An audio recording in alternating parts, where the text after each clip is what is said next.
En este preciso momento, crees saber quién eres.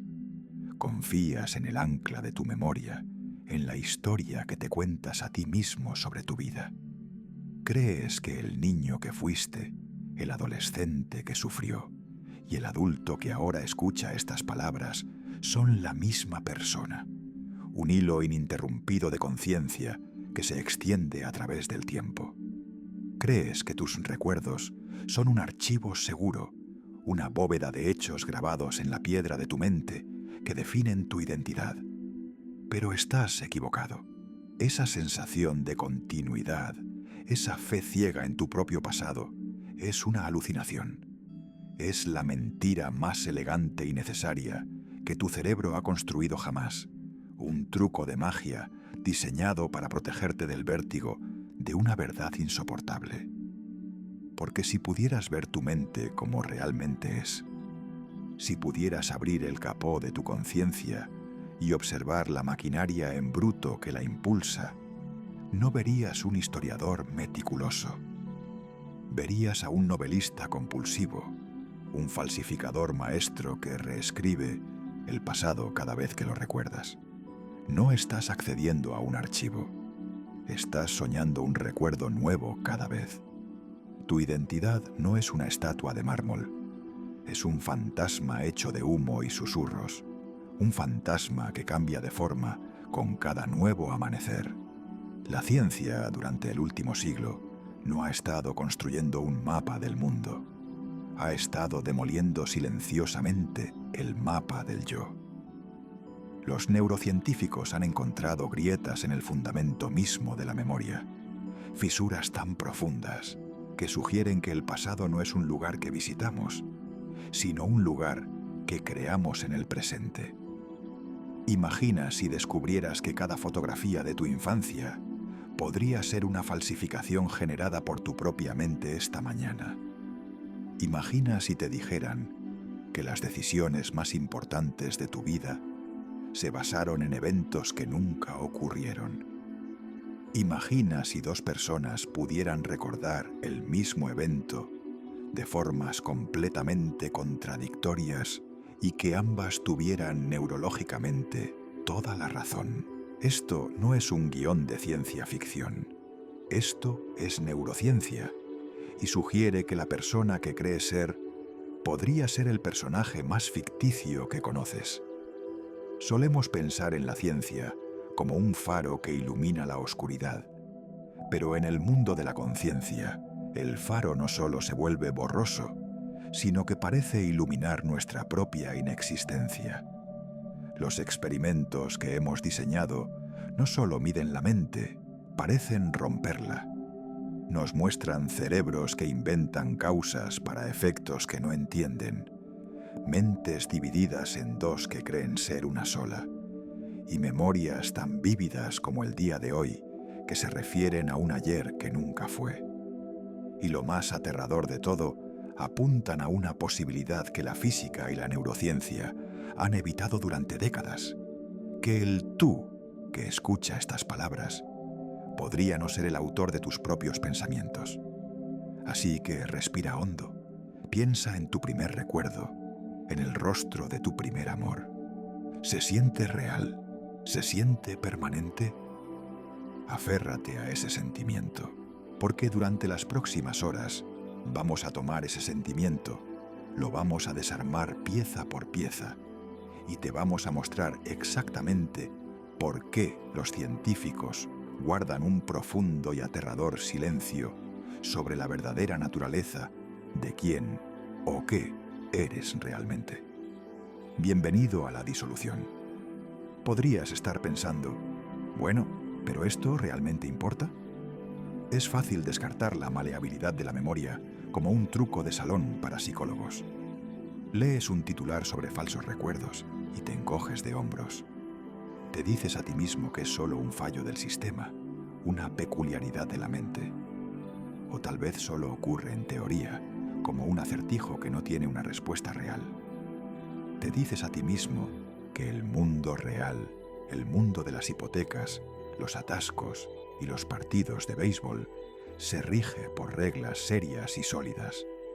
La taza de café en tu escritorio no se preocupa por la superposición cuántica, simplemente está ahí.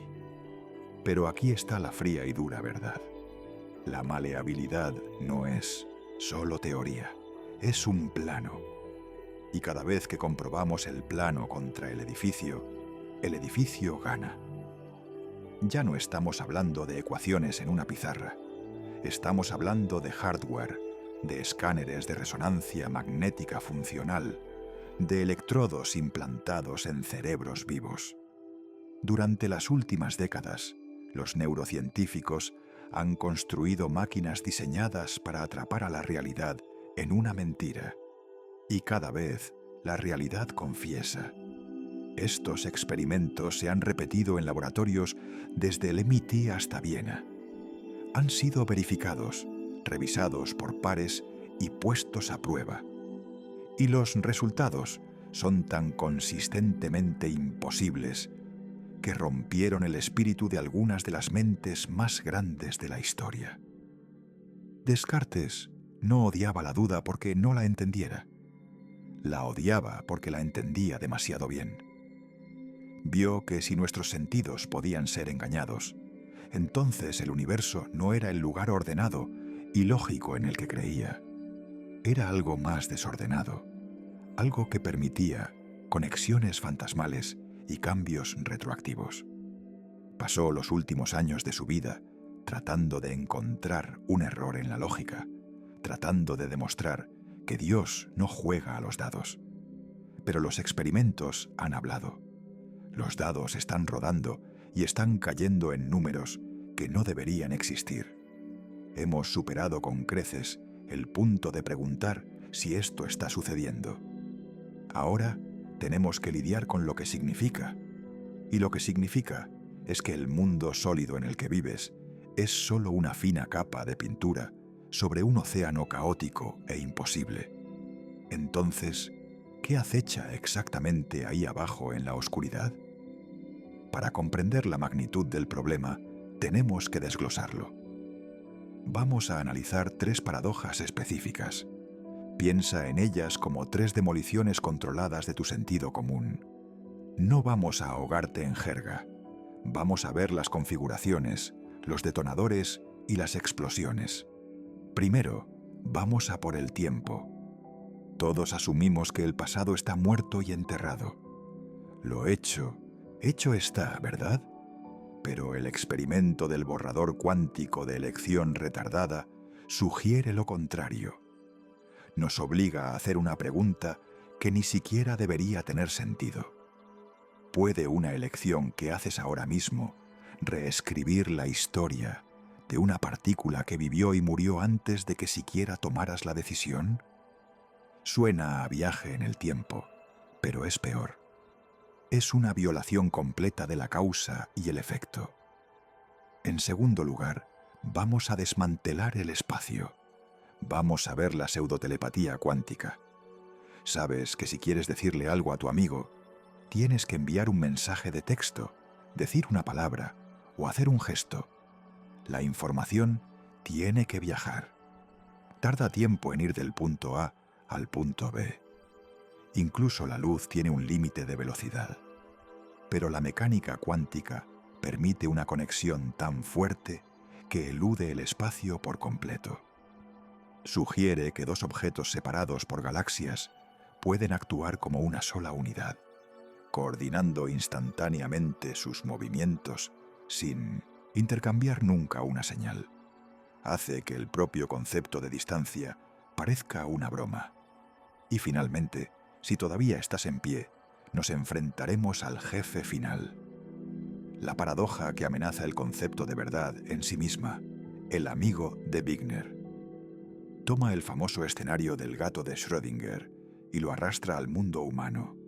Pregunta: ¿qué sucede cuando 2 personas miran el mismo evento y ven 2 realidades mutuamente excluyentes?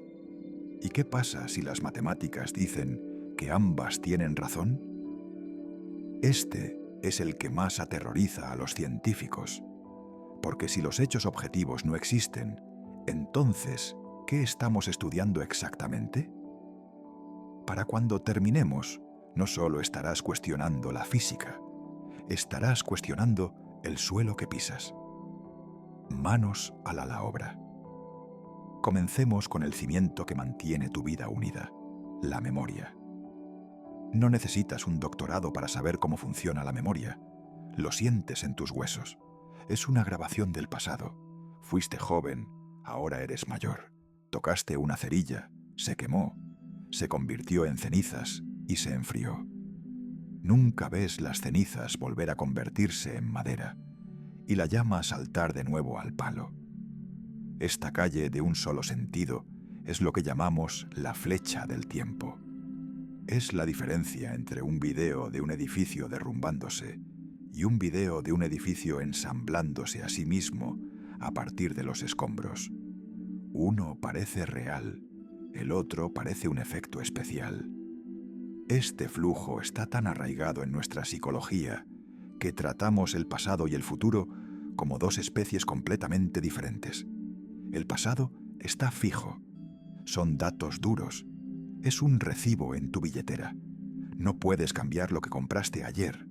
El futuro es fluido, es una apuesta. Aún no ha sucedido, así que todavía podemos darle forma. Esa distinción es la base del libre albedrío, el arrepentimiento y la esperanza. Es cómo funcionamos como seres humanos. Pero aquí está el problema. El universo no parece compartir nuestra psicología. Cuando despojas la complejidad de las cerillas encendidas y los huevos rotos, y miras las leyes fundamentales de la física, la flecha del tiempo se desvanece. Mira las leyes del movimiento de Newton, mira la relatividad de Einstein, mira la ecuación de Schrödinger. Todas son simétricas en el tiempo. Eso significa que si grabas una interacción microscópica entre dos partículas y la reproduces al revés, obedece exactamente las mismas leyes. Una partícula que choca con otra partícula tiene tanto sentido a la inversa como en movimiento hacia adelante. A las ecuaciones no les importa. No tienen un botón de reproducción que solo va en una dirección. Entonces, si las leyes del universo funcionan en ambas direcciones, ¿por qué recordamos el pasado pero no el futuro? ¿Por qué no podemos afectar lo que sucedió ayer? Por lo general, los físicos descartan esto con la entropía, la idea de que el desorden siempre aumenta. Pero la entropía es una regla estadística. Funciona para cosas grandes y desordenadas como tortillas y motores. Pero cuando aíslas un solo sistema cuántico, un solo fotón viajando por el vacío, la entropía no te protege. La distinción entre antes y después se vuelve borrosa. Y en esa bruma comienzan a suceder cosas extrañas. Cosas que sugieren que el futuro podría tener un control sobre el pasado tan fuerte como el que el pasado tiene sobre el futuro. Para entender cómo podemos romper el tiempo, primero tenemos que entender el experimento más famoso de la historia de la física, el de la doble rendija. Probablemente hayas oído hablar de él. Tal vez lo aprendiste en la física de la escuela secundaria y lo olvidaste. Pero necesitamos volver a mirarlo, no como un diagrama de libro de texto, sino como la escena de un crimen, porque aquí es donde comienzan los problemas. Imagina que tienes una ametralladora. La disparas contra una placa de acero con dos rendijas verticales. Detrás de esa placa hay una pared trasera. Si rocías balas en las rendijas, algunas serán bloqueadas y otras pasarán. En la pared trasera esperas ver dos franjas de agujeros de bala. Simple, robusto, predecible. Así es como funciona la materia. Así es como se comportan las cosas. Pero si reduces tus balas al tamaño de electrones o fotones, las reglas cambian. En lugar de dos franjas, obtienes un patrón de muchas franjas, un patrón de interferencia. Parece ondas en un estanque chocando entre sí. Esto nos dice que la partícula no pasó por una rendija o la otra, pasó por ambas. Se comportó como una onda, dividiéndose, interfiriendo consigo misma y golpeando la pared como una nube de probabilidad. Ahora, aquí está el truco.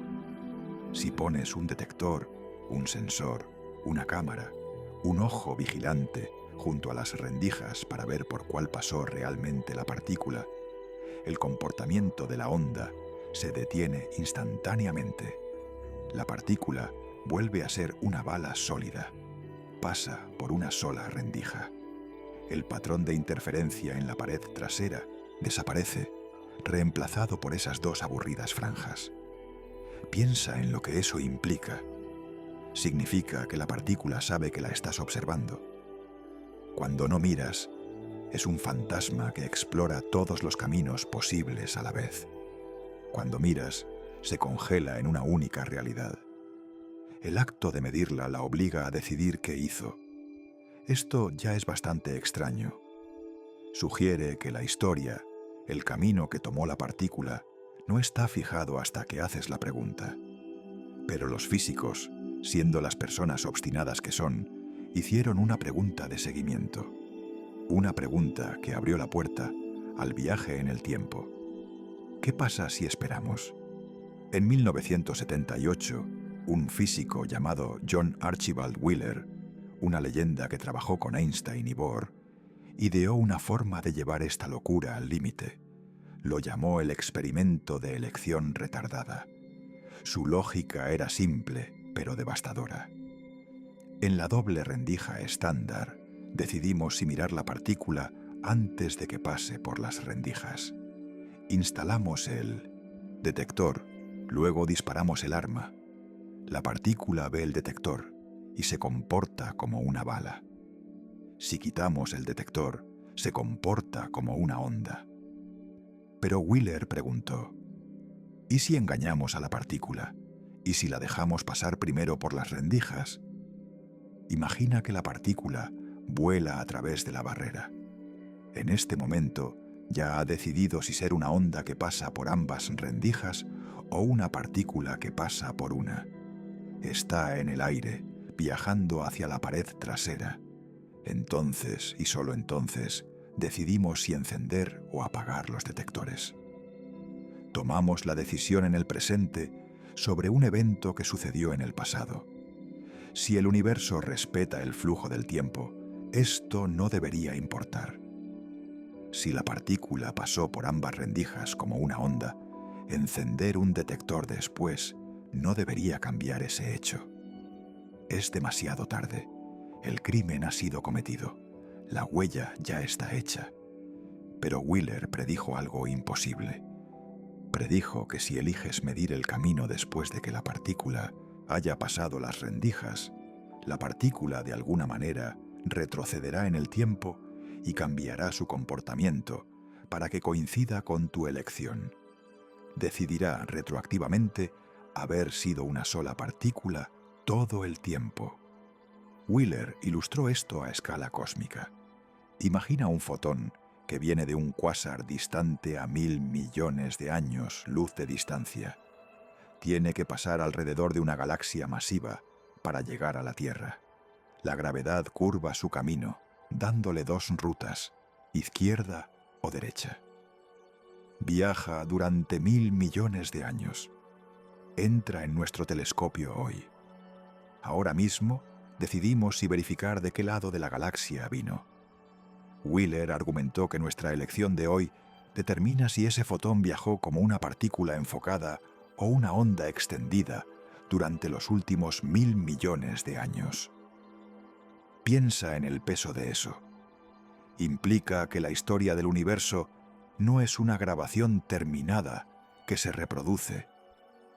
Es una transmisión en vivo que estamos editando en tiempo real. Durante mucho tiempo, esto fue solo un experimento mental, una idea aterradora en papel. Pero la tecnología finalmente se puso al día. Para ejecutar realmente esta prueba en un laboratorio, necesitábamos una forma de retrasar la elección sin tocar la partícula en sí. Aquí es donde construimos el borrador cuántico. Suena como un arma de ciencia ficción, pero en realidad es una brillante pieza de ingeniería diseñada para engañar a la causalidad. Aquí está la configuración. Disparamos un láser a través de una doble rendija, pero detrás de las rendijas colocamos un cristal especial, un cristal de borato de bario beta.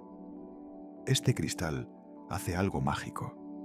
Divide cada fotón que lo golpea en dos fotones entrelazados. Son de menor energía, pero están inextricablemente unidos. Son gemelos. Un gemelo se llama el fotón de señal.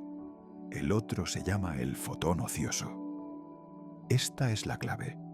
El fotón de señal se envía directamente a la pared trasera, la pantalla de detección para registrar un patrón. Esta es nuestra historia. Aterriza, deja una marca y muere. Verificamos dónde golpeó. Pero el fotón ocioso, el ocioso es el soplón. Lleva la información sobre por qué rendija pasó el fotón de señal. Si conocemos el camino del ocioso, conocemos el camino de la señal. Están entrelazados. No puedes esconderte del ocioso. Así que enviamos al ocioso por un camino más largo. Lo enviamos a través de un laberinto de cables, de fibra óptica y espejos.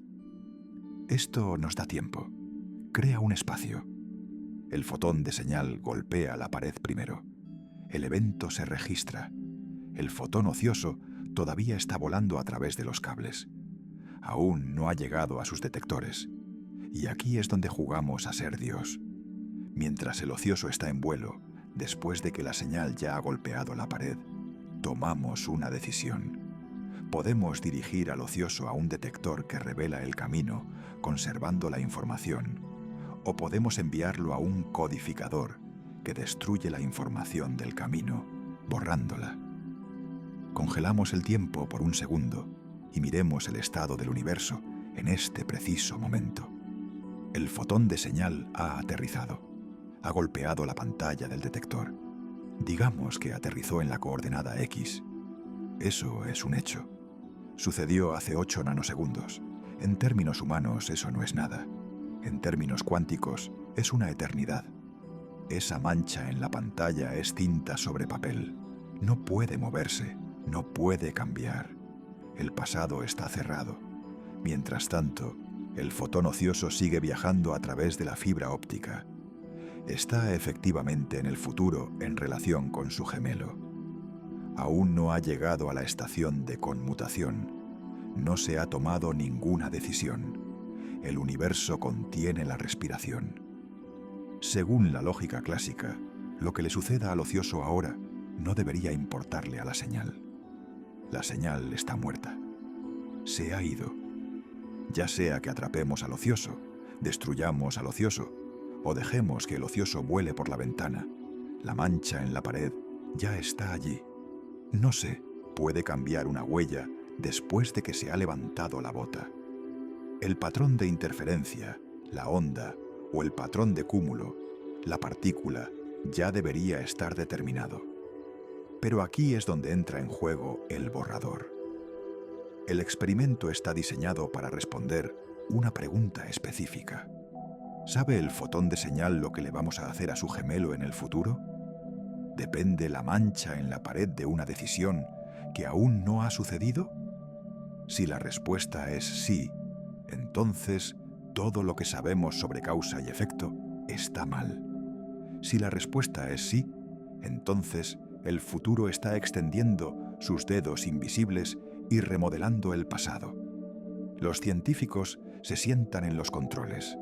Los datos están llegando y lo que ven en la pantalla desafía cada instinto de un ser humano racional. Entremos en la mecánica de la trampa. El fotón ocioso corre a través de los cables de fibra óptica. Se acerca a una serie de espejos semitransparentes, divisores de haz. Estos son los cruces de caminos. Son los instrumentos de nuestra elección.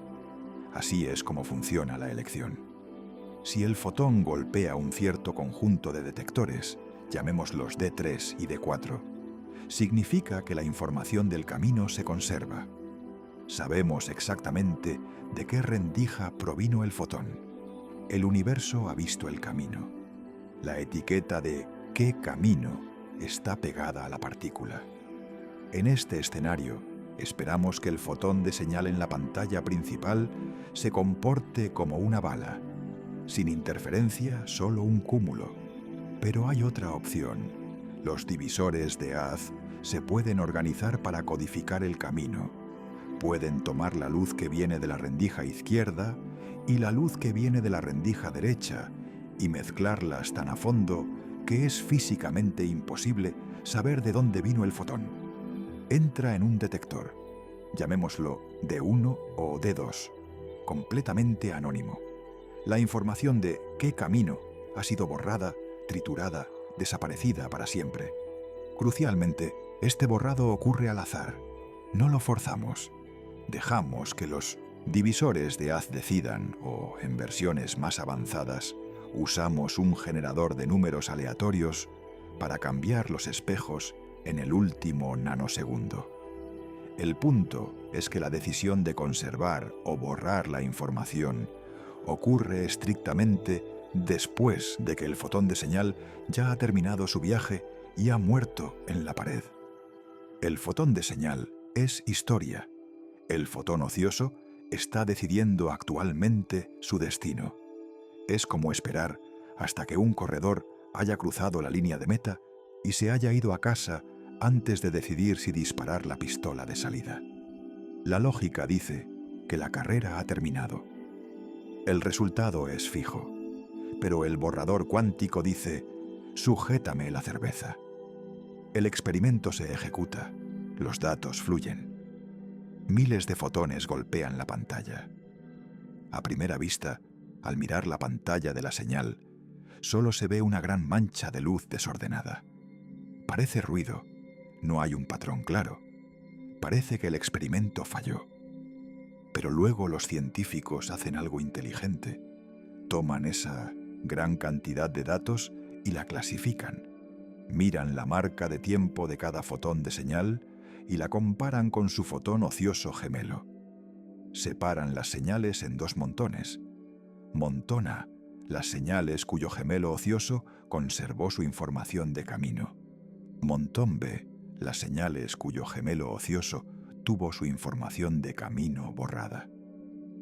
Recuerda, la señal aterrizó antes de que el ocioso tomara su decisión. La señal no sabía a qué montón pertenecía cuando golpeó la pared.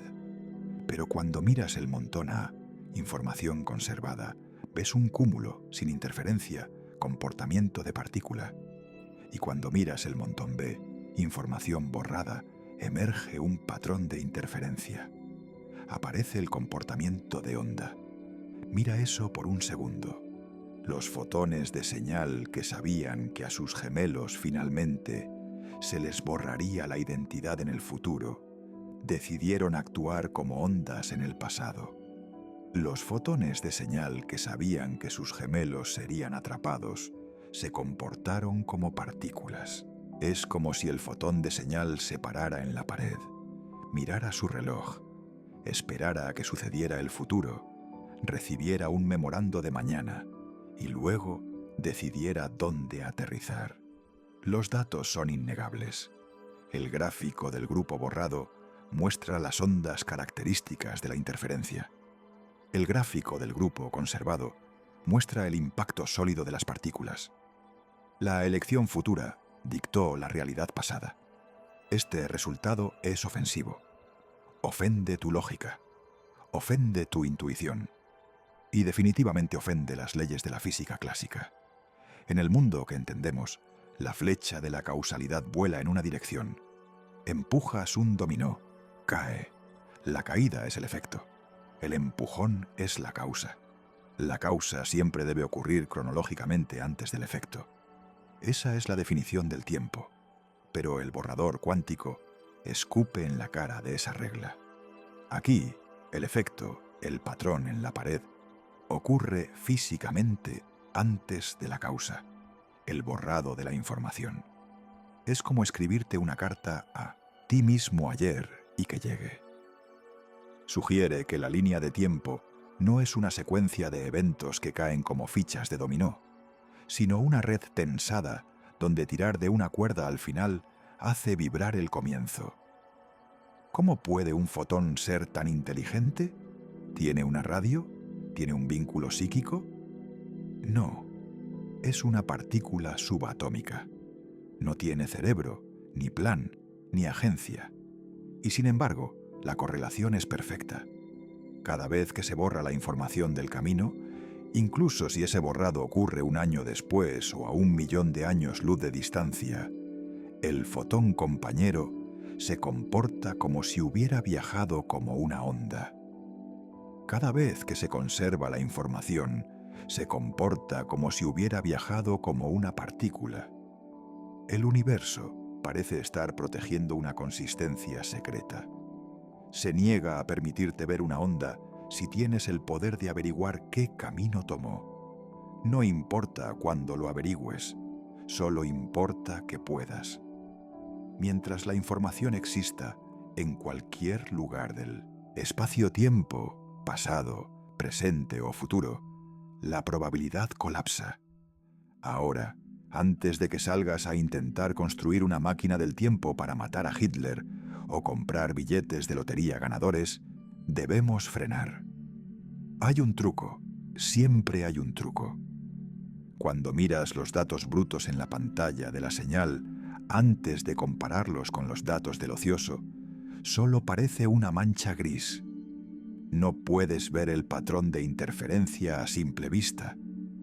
El patrón de onda y el patrón de partícula se superponen de una manera que los desvanece. Solo ves el patrón después de obtener los datos de los detectores futuros y clasificar los resultados. Esto significa que no puedes usar esto para enviar un mensaje al pasado. No puedes sentarte en la pantalla de la señal y decir, «Oh, veo ondas». Eso significa que mi amigo va a borrar la información mañana. No verás ondas, solo verás ruido. Necesitas la clave futura para decodificar el mensaje pasado. Los físicos llaman a esto el teorema de no señalización. Salva la relatividad. Nos impide crear paradojas en las que matas a tu propio abuelo. Pero, y esto es un pero masivo, no hace que la extrañeza desaparezca. El hecho de que no puedas usarlo para enviar un mensaje de texto no significa que la conexión no sea real. La correlación está ahí. El evento futuro está matemáticamente vinculado al evento pasado.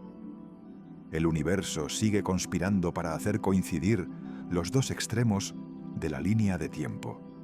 Simplemente oculta la evidencia para que no puedas explotarla. Es como un crimen perfectamente cometido, pero la evidencia está encriptada con una clave que aún no se ha generado. El crimen ocurrió. La línea de tiempo se torció.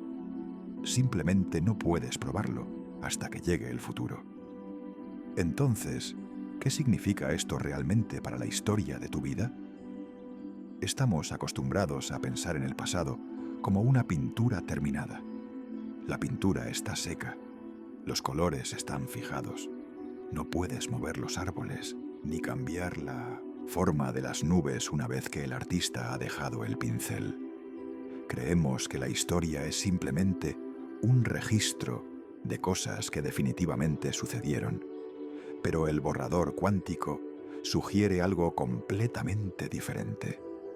Sugiere que el pasado no es una pintura, es una fotografía Polaroid que todavía se está revelando. La imagen está ahí, pero es brumosa, es borrosa.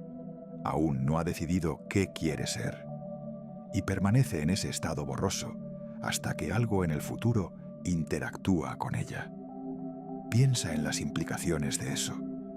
Significa que un evento que sucedió ayer podría no tener un único resultado definitivo todavía. Podría estar en un estado fantasma. Podría estar esperando que hagas algo mañana que finalmente lo obligue a enfocarse. Esto destruye la idea de una línea de tiempo lineal. En un mundo lineal, A causa B y B causa C. Pero aquí, C parece estar susurrando al oído de A. El final de la historia está ayudando a escribir el comienzo. Esto es lo que los físicos llaman retrocausalidad. No es un viaje en el tiempo en el sentido de Hollywood. No estás saltando a una máquina y matando a tu abuelo. Es más sutil que eso. Es más silencioso. Es la idea de que la línea de tiempo actúa como una cuerda tensa. Si tiras de un extremo, el otro extremo se mueve. No importa qué extremo sea el pasado y qué extremo sea el futuro. La cuerda es un solo objeto y la vibración viaja en ambas direcciones. Cuando el fotón ocioso elige su camino en el futuro, está tirando de la cuerda y el fotón de señal en el pasado siente ese tirón. Ajusta su comportamiento para que coincida. Crea una realidad consistente que une los dos momentos. Esto significa que la historia no es una serie de fichas de dominó que caen. Es un apretón de manos a través del tiempo. El pasado se acerca al futuro y el futuro se acerca al pasado. Y la realidad solo ocurre cuando sus manos se encuentran. Hasta que ocurre ese apretón de manos, todo es solo probabilidad.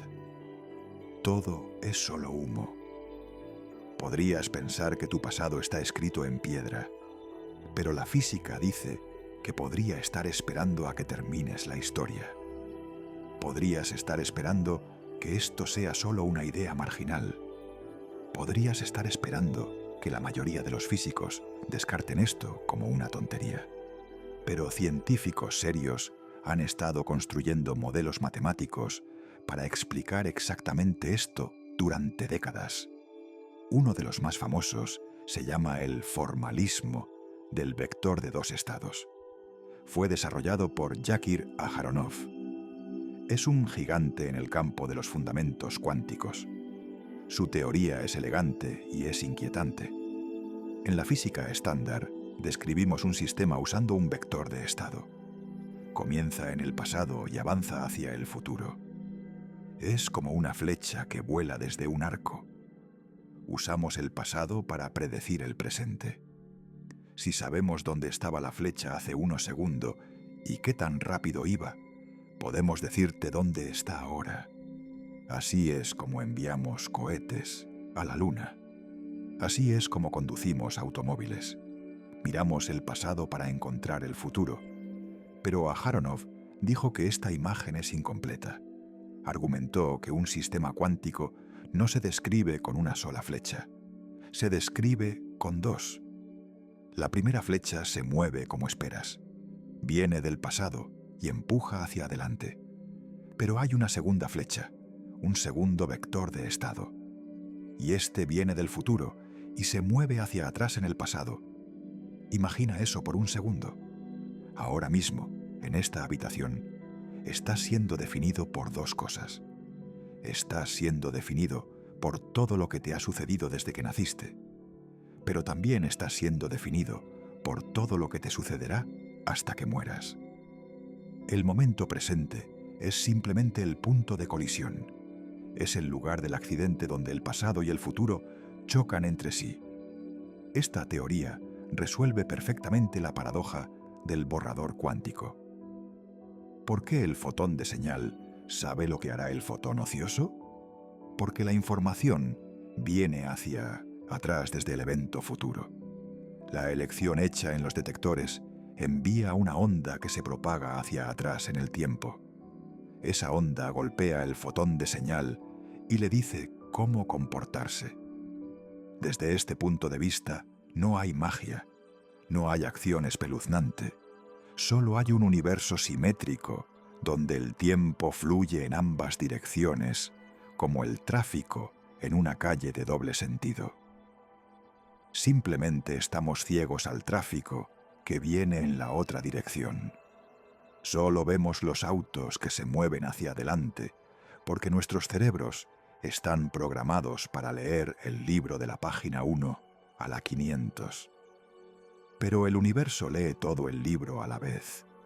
Es fácil mirar los experimentos de los años 70 o 90 y decir que tenían fallos. Tal vez el equipo no era lo suficientemente bueno.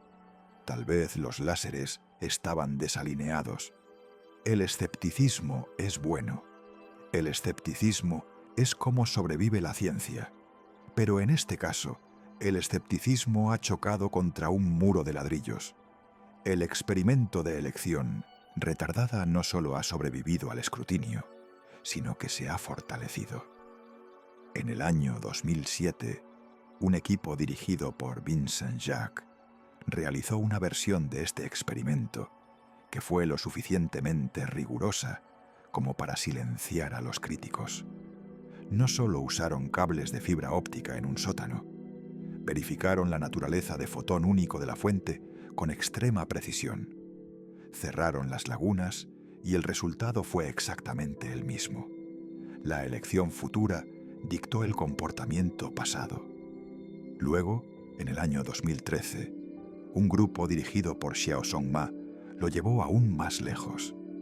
Realizaron una versión del experimento donde los dos fotones entrelazados estaban separados por una distancia masiva. Los enviaron a diferentes laboratorios. Esto aseguró que ninguna señal normal pudiera viajar entre ellos a tiempo. Usaron relojes atómicos para sincronizar las mediciones hasta el nanosegundo. Querían estar absolutamente seguros de que la elección se hizo estrictamente después del evento. Intentaron romper la teoría. Intentaron encontrar una salida. Intentaron salvar la visión clásica del tiempo. Pero el universo se negó a cooperar. Los resultados fueron clarísimos. El patrón de interferencia apareció solo cuando la medición futura lo permitió. El comportamiento de las partículas apareció solo cuando la medición futura lo exigió. Los puntos de datos se alinearon perfectamente con las predicciones de la mecánica cuántica. Esto no es un error estadístico. Esto no es un fallo en el software. Esta es una característica fundamental del mundo en el que vivimos. Tenemos que dejar de preguntar si es verdad. Sabemos que es verdad. Tenemos que empezar a preguntar ¿por qué tenemos tanto miedo de aceptarlo? ¿Por qué nos aferramos tan firmemente a la idea del tiempo lineal cuando la evidencia sigue diciéndonos que es una ilusión? Tal vez sea porque la alternativa es demasiado grande para que nuestras mentes la manejen. Si el futuro ya es lo suficientemente real como para enviarnos ondas de vuelta, entonces tal vez el futuro ya está escrito. Esto nos lleva al concepto más aterrador de toda la física. Se llama el universo de bloque. Si el tiempo es simétrico y si el futuro existe tan sólidamente como el pasado, entonces no existe tal cosa como el flujo. No hay río, solo hay un bloque de hielo. Imagina una barra de pan, una barra larga y rectangular. Puedes cortarla en rodajas finas. Cada rebanada representa un momento en el tiempo. Una rebanada son los dinosaurios. Una rebanada es el Imperio Romano. Una rebanada es tú desayunando esta mañana. Y una rebanada es tu funeral dentro de 50 años. Desde tu perspectiva, dentro de la barra, solo ves una rebanada a la vez. Crees que te estás moviendo a través del pan de un extremo al otro. Crees que la siguiente rebanada no existe hasta que la cortas. Pero el universo de bloque dice que toda la barra existe a la vez. El principio está ahí, el medio está ahí, el final está ahí. Todos son igualmente reales. Todos están congelados en una estructura cristalina de 4 dimensiones que llamamos espacio-tiempo. Los dinosaurios todavía están vivos en su rebanada. Ya estás muerto en tu rebanada futura. Nada se está moviendo realmente. Nada está cambiando realmente. Lo único que se mueve es tu conciencia. Tu conciencia se arrastra a lo largo del bloque, como una luz que brilla sobre una tira de película. La película ya está en la lata. El guión está escrito. El final está fijado. Solo la estás viendo por primera vez. El borrador cuántico apoya esta visión. Muestra que el futuro es lo suficientemente sólido como para rebotar señales. Muestra que los eventos de mañana están ahí sentados esperándonos a que lleguemos. Y si eso es cierto, entonces, ¿qué pasa con el libre albedrío? ¿Qué pasa con la elección? Si eliges borrar la información del camino en el futuro, ¿realmente tomaste una decisión? ¿O fue esa elección solo otra parte congelada del bloque? ¿Fue solo otra línea en el código que se escribió antes de que comenzara el universo? Este es el precio de entender la mecánica cuántica. Obtienes un vistazo de la maquinaria, pero pierdes la comodidad de tu agencia. Te das cuenta de que podrías ser un personaje en un libro que ya ha sido impreso. Y no importa cuánto luches en la página, no puedes cambiar las palabras que vienen a continuación. Hemos desmantelado el tiempo. Lo hemos convertido en una prisión. Pero si crees que eso es claustrofóbico, espera a que derribemos los muros del espacio. Porque al menos en una prisión sabes dónde están los muros. En la próxima paradoja descubriremos que los muros ni siquiera existen. Ahora dejamos la prisión del tiempo y entramos en el vasto vacío del espacio. Si el tiempo es el río que nos empuja hacia adelante, entonces el espacio es el muro que nos mantiene separados. Damos por sentado que los objetos están separados unos de otros. Yo estoy aquí, tú estás allí. La pantalla está frente a ti, la pared está detrás de ti. Hay una distancia entre nosotros, y esa distancia significa seguridad. En el mundo clásico, la distancia es el amortiguador definitivo. Si quieres afectar algo, tienes que tocarlo. Si no puedes tocarlo, tienes que lanzarle una piedra. Si no puedes lanzar una piedra, tienes que enviar una señal, una onda de sonido, una onda de radio, un rayo de luz. Todas estas cosas tardan tiempo en viajar. Nada sucede instantáneamente. Esta es la ley del país. Esta ley tiene un nombre. Se llama localidad. Fue la base del universo de Albert Einstein. Creía que la influencia de cualquier objeto se limita a su entorno inmediato. Creía que nada podía viajar más rápido que la velocidad de la luz. Si el Sol explotara ahora mismo, no lo sabríamos durante 8 minutos. Seguiríamos viendo la luz. Seguiríamos sintiendo la gravedad. Durante esos 8 minutos seríamos felizmente ignorantes, porque la noticia de la explosión tiene que viajar físicamente a través de los 93 millones de millas de espacio para llegar a nosotros. Este límite de velocidad es lo que mantiene el universo ordenado, previene el caos, asegura que la causa siempre conduzca al efecto en una cadena predecible. Implica que cada objeto lleva su propia realidad consigo. Una manzana en una mesa en Nueva York tiene sus propias propiedades. Una manzana en Londres tiene sus propias propiedades. No están conectadas, no se susurran entre sí, no se preocupan la una por la otra. Son islas en el oscuro océano del espacio. Esta idea de separación nos hace sentir solos, pero también tiene sentido. Coincide con nuestra experiencia diaria. No esperas que tu taza de café se derrame solo porque alguien en otro país volcó la suya. Pero la mecánica cuántica tiene la costumbre de tomar las cosas que tienen sentido y prenderles fuego. En la década de 1930, los físicos descubrieron algo en las matemáticas que no debería haber estado allí. Era un fantasma en la máquina. Descubrieron que en ciertas condiciones, dos partículas podían interactuar y luego separarse, pero nunca estarían realmente separadas. Se vincularon, se entrelazaron. Este vínculo no es como una cuerda, no es como una señal de radio, es mucho más profundo. Cuando dos partículas están entrelazadas, dejan de ser dos objetos separados. Se convierten en un único objeto matemático que simplemente está en dos lugares diferentes. Comparten una función de onda, comparten una existencia. Imagina tomar dos monedas, las haces girar sobre una mesa, luego las separas. Llevas una moneda al polo norte, llevas la otra moneda al polo sur. Están a miles de millas de distancia, están completamente aisladas. Golpeas la mano sobre la moneda en el polo norte, cae cara arriba. Instantáneamente, sin un solo nanosegundo de retraso, la moneda en el polo sur se estrella y cae cruz. Sucede cada vez. Si la moneda del norte es cruz, la moneda del sur es cara. Están perfectamente anticorrelacionadas. Esto es lo que Einstein llamó acción espeluznante a distancia. Usó la palabra espeluznante porque le asustaba.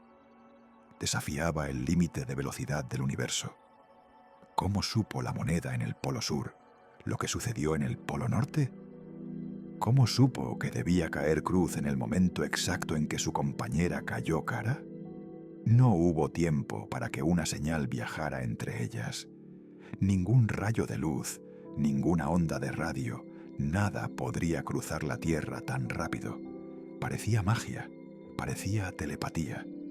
Implicaba que el espacio efectivamente no existe para estas partículas. Implicaba que la distancia es una ilusión. Einstein odiaba esto, lo odiaba con pasión. Argumentó que la física tenía que estar equivocada. Argumentó que el universo no podía ser tan extraño. Estaba convencido de que tenía que haber una explicación racional, una simple razón clásica por la que las monedas siempre coincidían. Y durante mucho tiempo, todos le creyeron. Einstein ideó la defensa, una forma de salvar la cordura. Dijo: «Mira, esto no es magia, es solo una falta de información». Propuso una idea llamada variables ocultas. Piénsalo de esta manera. Imagina que tengo un par de guantes, un guante izquierdo y un guante derecho. Los pongo en dos cajas separadas. Sello las cajas. Las mezclo. Te doy una caja y me quedo con una caja para mí. Vuelo a la luna. Tú te quedas en la Tierra. Abres tu caja, ves un guante izquierdo. Instantáneamente, sabes que tengo el guante derecho. ¿Significa eso que mi guante se convirtió mágicamente en un guante derecho en el momento en que miraste? ¿Significa eso que una señal viajó de la Tierra a la Luna más rápido que la luz? Por supuesto que no. Los guantes ya eran izquierdo y derecho cuando los pusimos en las cajas. Tenían esas propiedades desde el principio. Simplemente no sabíamos cuál era cuál hasta que miramos. El resultado estaba predeterminado. Estaba escrito en el pasado. Einstein argumentó que las partículas entrelazadas funcionan exactamente de la misma manera. Dijo que cuando las partículas se crean, hacen un acuerdo secreto. Llevan un guión oculto dentro de ellas. Uno dice: seré spin arriba. El otro dice: seré spin abajo. No podemos leer el guión. Así que para nosotros parece aleatorio. Pero no es aleatorio, es fijo. Las partículas simplemente llevan variables ocultas que les dicen qué hacer.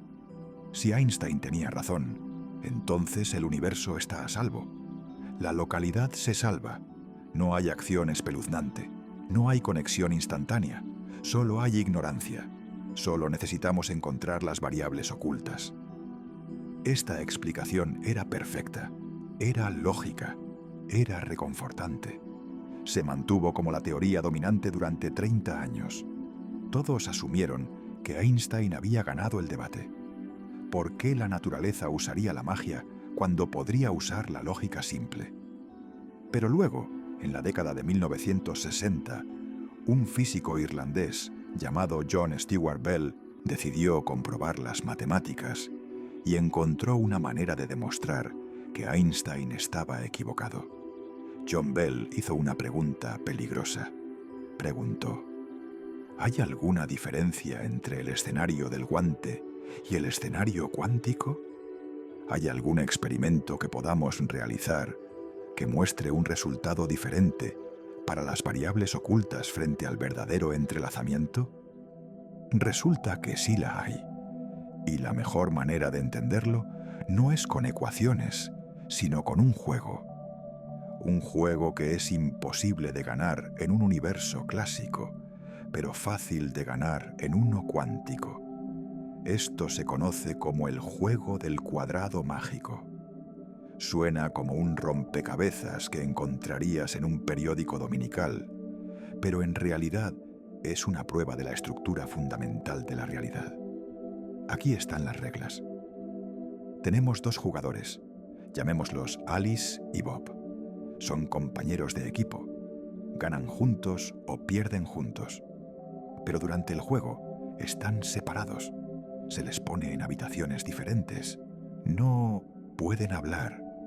No pueden enviar mensajes de texto. No pueden verse. No tienen absolutamente ninguna forma de comunicarse. A cada uno se le da una cuadrícula, una simple cuadrícula de Trekhard 3, como un tablero de 3 en raya. Un árbitro le pedirá a Alice que llene una fila específica de su cuadrícula con más y menos unos. Y el árbitro le pedirá a Bob que llene una columna específica de su cuadrícula. Hay reglas sobre cómo las llenan. Alice debe asegurarse de que los números en su fila se multipliquen para igualar a +1.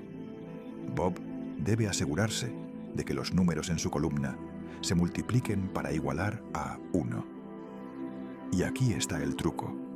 El número donde la fila y la columna se cruzan debe ser el mismo para ambos jugadores. Si Alice pone un +1 en ese cuadrado, Bob también debe poner un +1. Si coinciden, ganan. Si no coinciden, pierden. En un mundo de variables ocultas, esto suena fácil. Podrían simplemente acordar una cuadrícula maestra antes de que comience el juego. Podrían memorizar un patrón. Podrían crear una estrategia.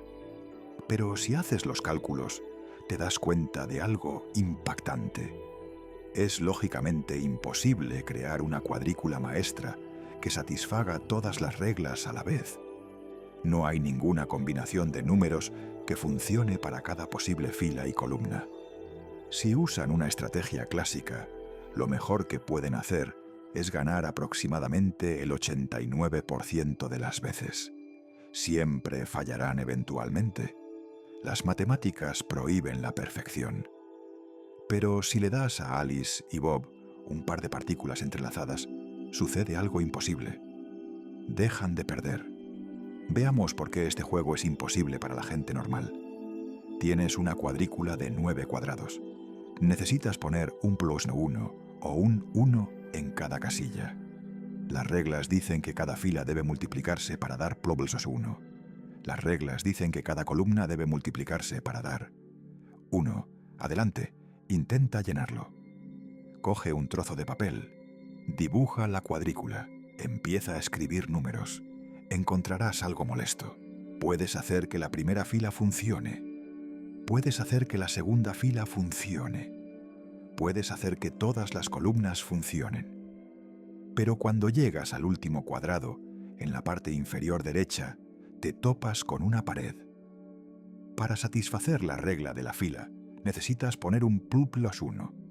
Para satisfacer la regla de la columna, necesitas poner un 1. Estás atascado. No puedes poner ambos números en la misma casilla. Las matemáticas son contradictorias. Esto no es un truco, es un error de paridad. El número de signos negativos necesarios para las filas es par. El número de signos negativos necesarios para las columnas es impar. No puedes reconciliarlos. Esto significa que no hay una clave maestra. No hay una cuadrícula perfecta que Alice y Bob puedan memorizar de antemano. Si intentan acordar una estrategia antes de entrar en sus habitaciones separadas, fracasarán.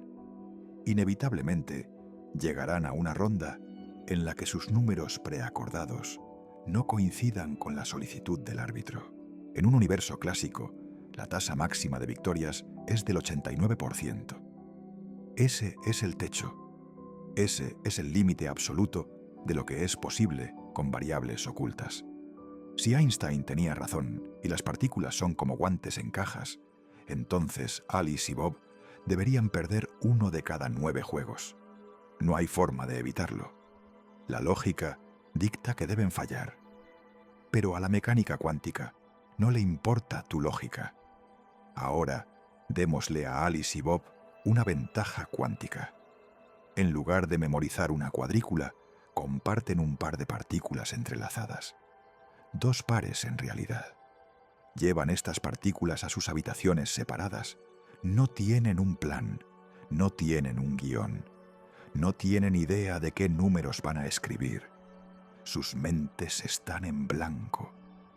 El árbitro le pregunta a Alice por su fila. Ella no mira una chuleta, mira sus partículas, realiza una medición en ellas. La medición depende de qué fila se le pidió. Las partículas le dan un resultado aleatorio, espín arriba o espín abajo.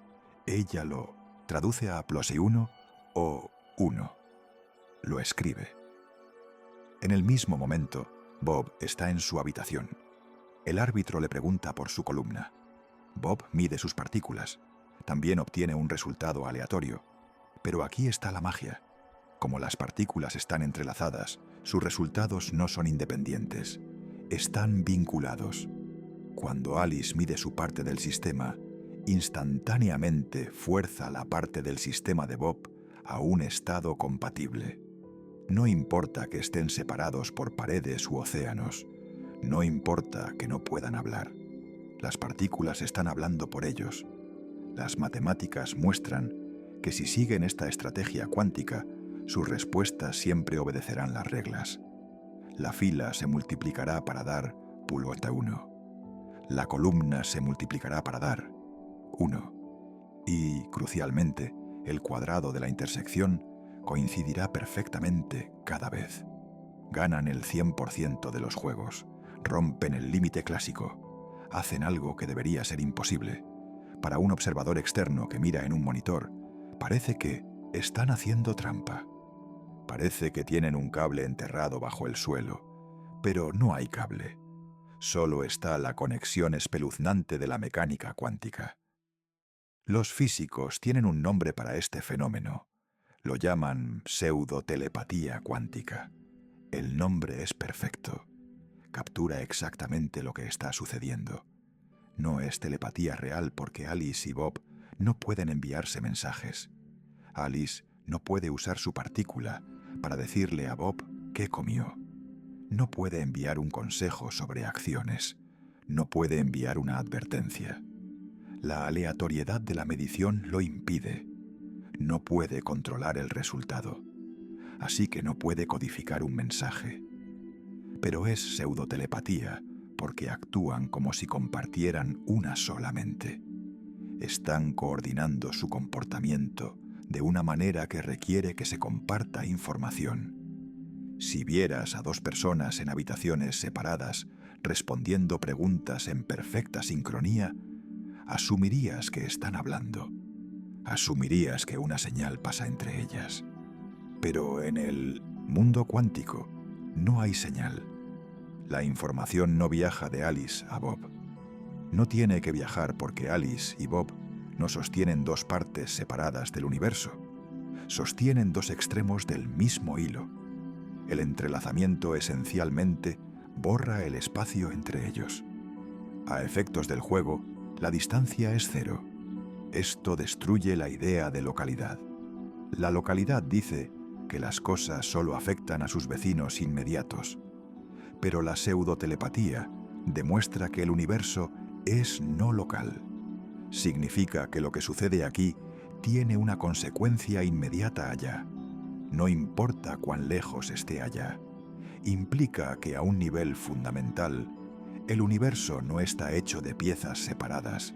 Es una única red holística. Cuando tiras de una parte de la red, todo vibra. Simplemente somos demasiado grandes y demasiado lentos para sentir la vibración.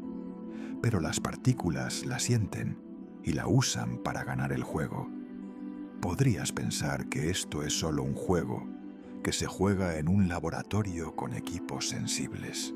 Podrías pensar que solo funciona a través de unos pocos metros en una mesa óptica, pero los científicos querían ver hasta dónde llega realmente esta conexión.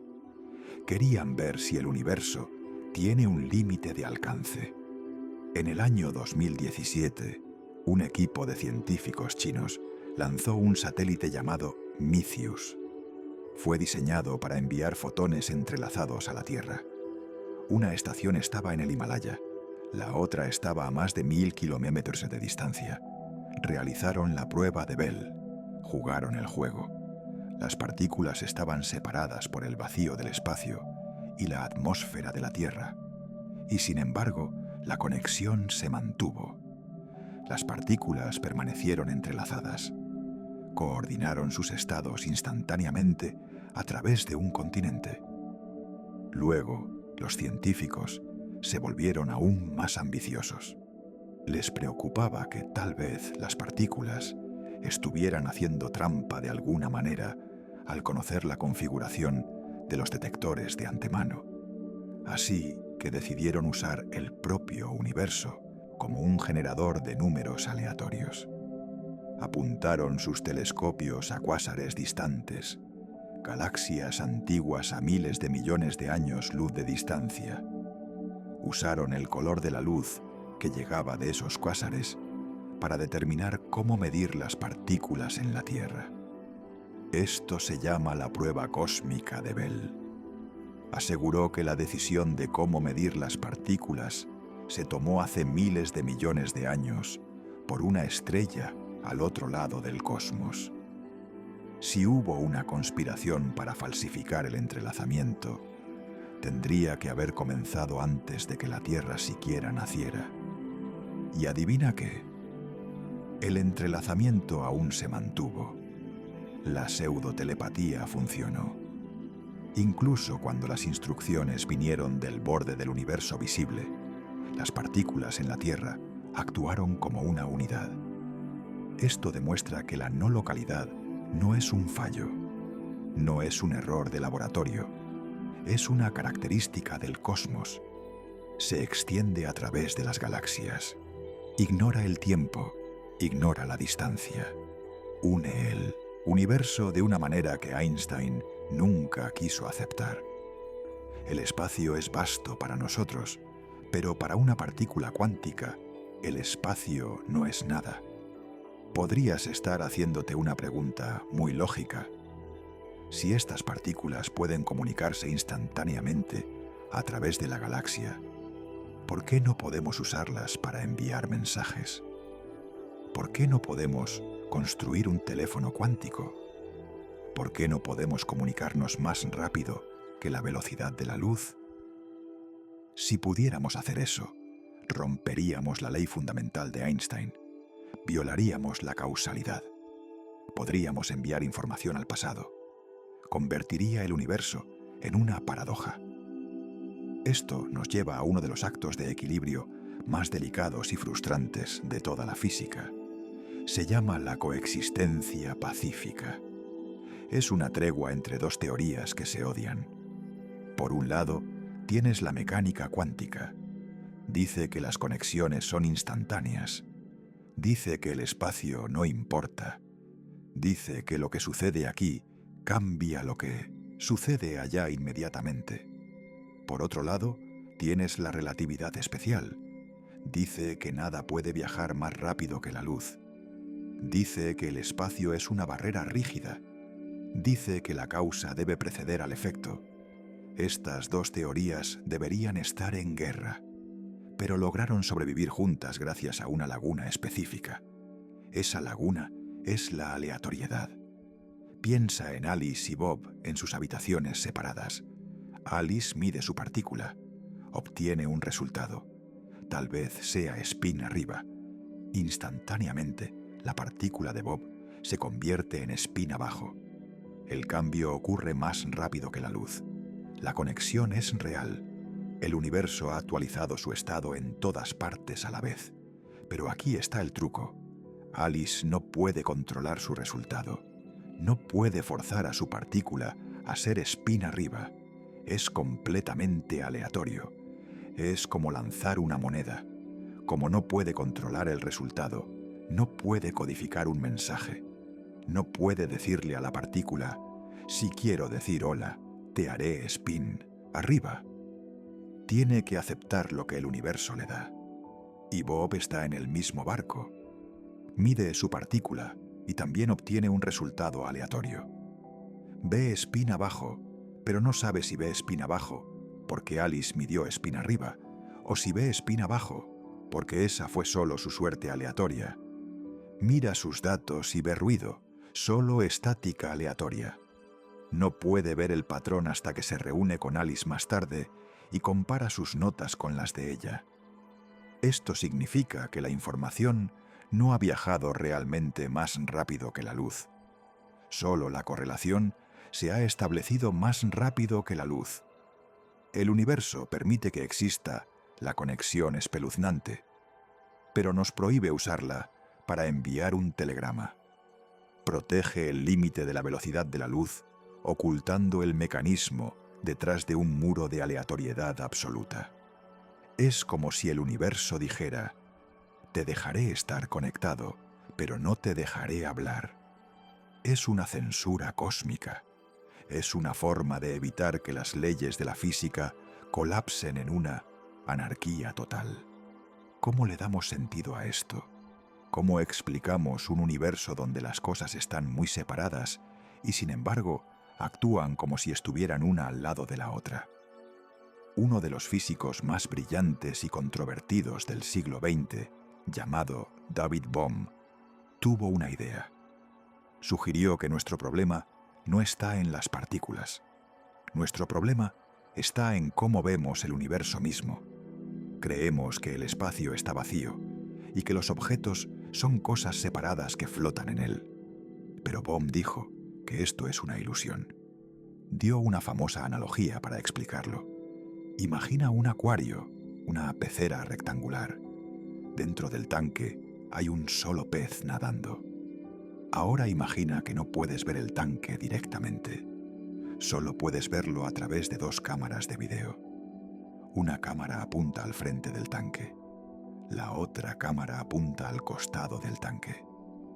Estas cámaras se conectan a dos monitores separados en otra habitación. Te sientas en esa habitación y miras las pantallas. En una pantalla ves un pez moviéndose. En la otra pantalla ves otro pez moviéndose. Se ven diferentes porque los estás viendo desde diferentes ángulos. Uno puede parecer largo y delgado. El otro puede parecer corto y ancho, pero a medida que los observas, notas una correlación espeluznante. Cuando el pez en la pantalla gira solo un poco, el pez en la pantalla B también gira una cantidad correspondiente. Cuando el pez en la pantalla A se lanza de repente, el pez en la pantalla B reacciona instantáneamente. Si no supieras sobre el tanque, podrías pensar que los dos peces se están comunicando telepáticamente. Podrías pensar que se están señalando más rápido que la luz. Podrías inventar una teoría compleja sobre la no localidad para explicar su nado sincronizado. Pero la verdad es mucho más simple. No hay dos peces, solo hay un pez. Las dos imágenes son solo proyecciones de dimensiones inferiores de una realidad de dimensiones superiores. Bohm argumentó que todo nuestro universo podría ser así. Vemos partículas separadas por vastas distancias de espacio. Vemos un electrón aquí y un electrón allá. Creemos que son entidades separadas. Pero tal vez en un nivel más profundo de la realidad, un nivel que no podemos ver, en realidad son el mismo objeto. Tal vez el espacio es solo una proyección. Tal vez el universo es un holograma. En un holograma cada parte contiene el todo. Si cortas un holograma por la mitad, no pierdes la mitad de la imagen. Solo obtienes dos versiones más pequeñas de la imagen completa. Si el universo es así, entonces el entrelazamiento no es un misterio, es natural. Las cosas están conectadas porque nunca estuvieron realmente separadas.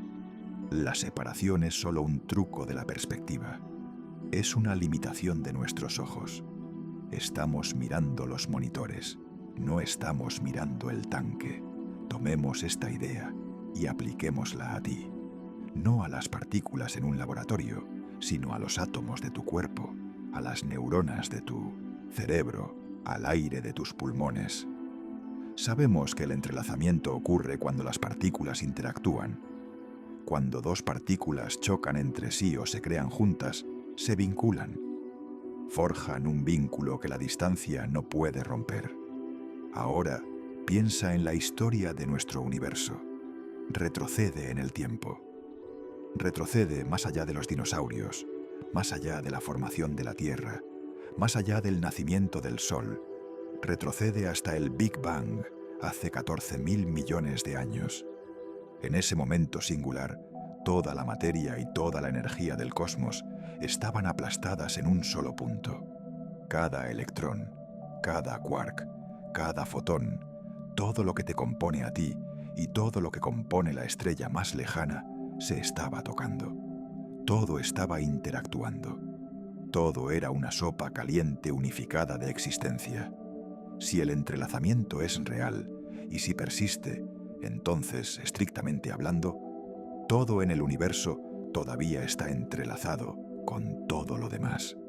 Las partículas que componen tu mano izquierda, una vez, estuvieron aplastadas contra las partículas que ahora componen un agujero negro en la galaxia de Andrómeda.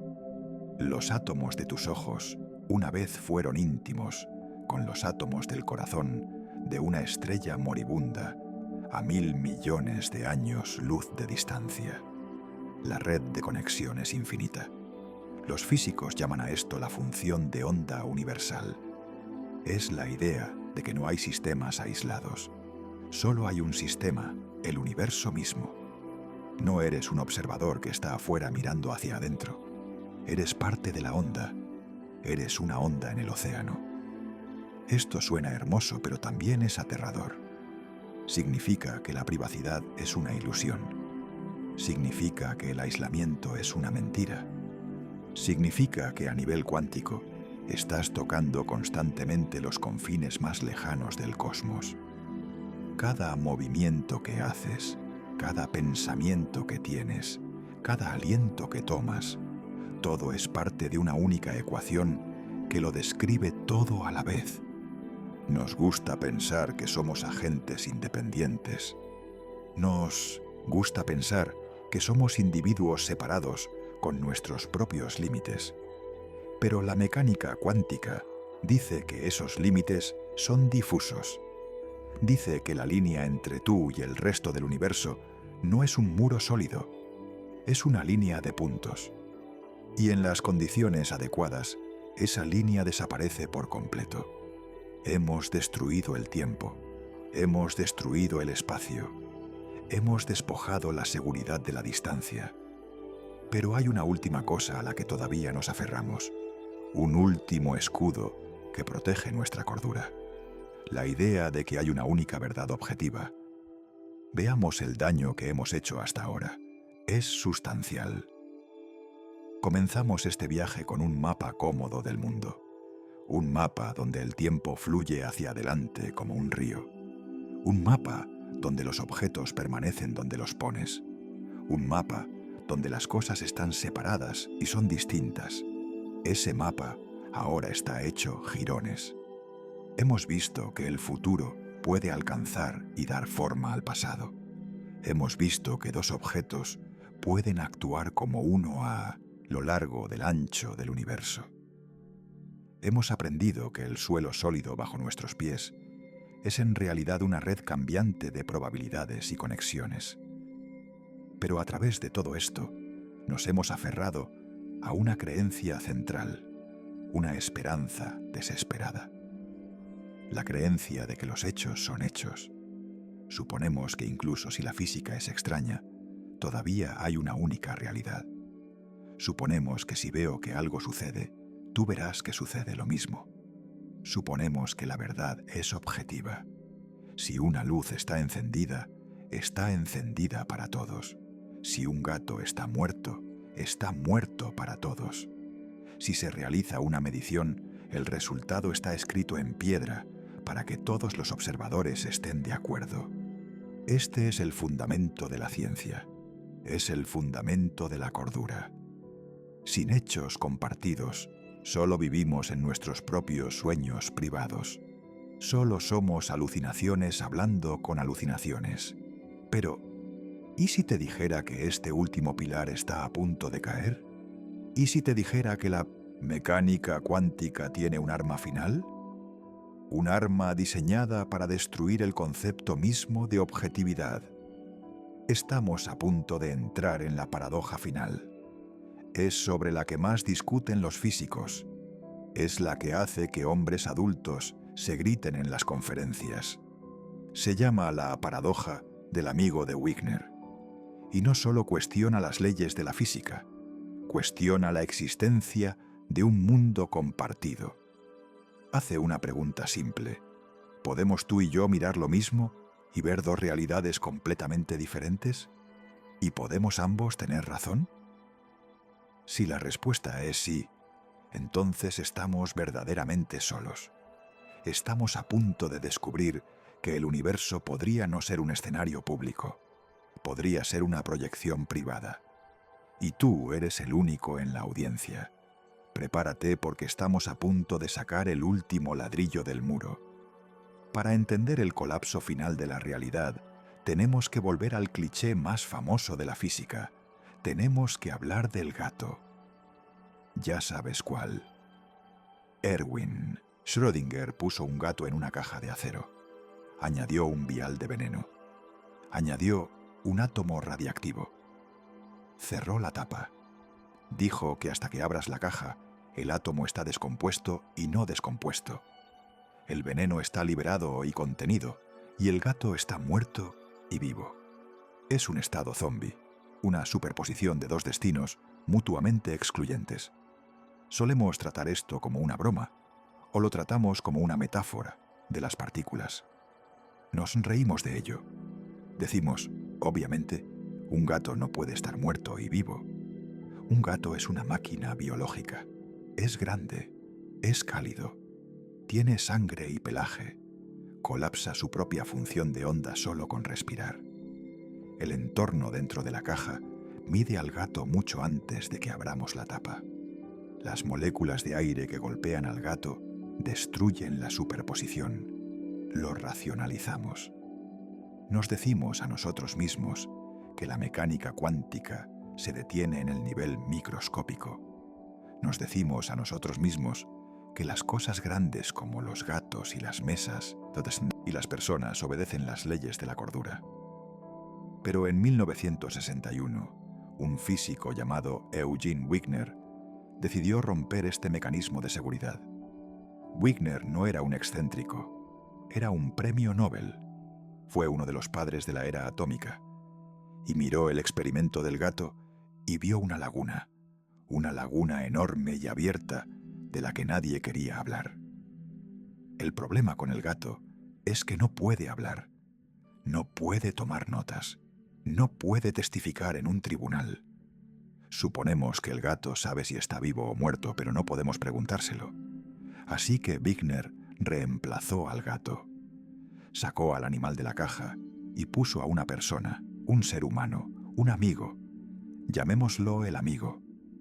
Puso a este amigo dentro de un laboratorio perfectamente aislado. Le dio al amigo un dispositivo cuántico para medir. Tal vez sea una partícula con un spin. Tal vez sea un fotón polarizado. El dispositivo tiene dos resultados posibles: cara o cruz, arriba o abajo, más o menos. El amigo es un científico competente. Tiene un cuaderno, tiene ojos, tiene un cerebro, tiene conciencia. Wigner cierra la puerta del laboratorio, la sella perfectamente. No entra luz, no sale sonido. Ninguna información pasa a través de las paredes. Wigner se para afuera en el pasillo. Espera. Sabe que dentro de la habitación el experimento está sucediendo. El amigo está mirando la partícula. El amigo está registrando el resultado. Ahora, aquí está la pregunta que rompe el mundo. ¿Cómo describe Wigner el estado de la habitación antes de abrir la puerta? Esta no es una pregunta con trampa. Esta es una pregunta sobre las definiciones fundamentales de la mecánica cuántica. Según las rígidas leyes de la ecuación de Schrödinger, un sistema aislado evoluciona suavemente. Permanece en una superposición hasta que interactúa con un sistema externo. Para Wigner, de pie en el pasillo, todo el laboratorio es el sistema cuántico. Las paredes, el aire, el equipo y el amigo. Todos están hechos de átomos. Todos se rigen por la misma función de onda. Así que, desde la perspectiva de Wigner, el amigo no ha tomado una decisión. El amigo está en una superposición. El amigo ha visto cara y el amigo ha visto cruz al mismo tiempo. El amigo ha escrito cara en el cuaderno y ha escrito cruz en el cuaderno. Ambas versiones del amigo existen simultáneamente dentro de la habitación sellada. Esto parece imposible, parece absurdo, pero las matemáticas lo exigen, y esto es solo la preparación. El horror comienza cuando preguntamos ¿quién tiene razón? Congelamos el tiempo y veamos esta situación desde dos puntos de vista diferentes. Necesitamos habitar las mentes de nuestros dos personajes porque viven en dos universos diferentes. Primero, entremos en la habitación. Seamos el amigo. Estás de pie en la mesa. Miras el detector. Ves un destello de luz. Indica spin arriba. Eso es un hecho. Es visceral. Es real. Sientes la adrenalina. Coges tu bolígrafo. Escribes spin arriba en tu cuaderno de laboratorio. Miras tu mano. Es sólida. Miras las paredes. Son estables. No te sientes como un fantasma. No te sientes como una personalidad dividida. Definitivamente no estás en una superposición. Has colapsado la función de onda. La probabilidad se ha ido. La certeza es del 100%. Para ti, el resultado es un pedazo de historia. Sucedió hace 5 minutos. Está hecho. Ahora, atravesemos la pared y parémonos en el pasillo con Wigner. Eres Wigner. Aún no has abierto la puerta. Sostienes un portapapeles. Estás calculando la función de onda de la habitación. Según las leyes de la física, la habitación está perfectamente aislada. Eso significa que no se ha filtrado información. Eso significa que la superposición no ha colapsado para ti. Describes la habitación como una onda compleja. En tu ecuación hay un término para amigo vio arriba y hay un término para amigo vio abajo. Se suman, interfieren entre sí. Para ti, la medición aún no ha sucedido. La realidad dentro de la habitación sigue siendo fluida. Todavía se está decidiendo. Teóricamente, podrías realizar un experimento de interferencia en toda la habitación y demostrar que el amigo está en ambos estados a la vez. Esta es la paradoja. ¿Quién es correcto? El amigo dice que la medición ocurrió.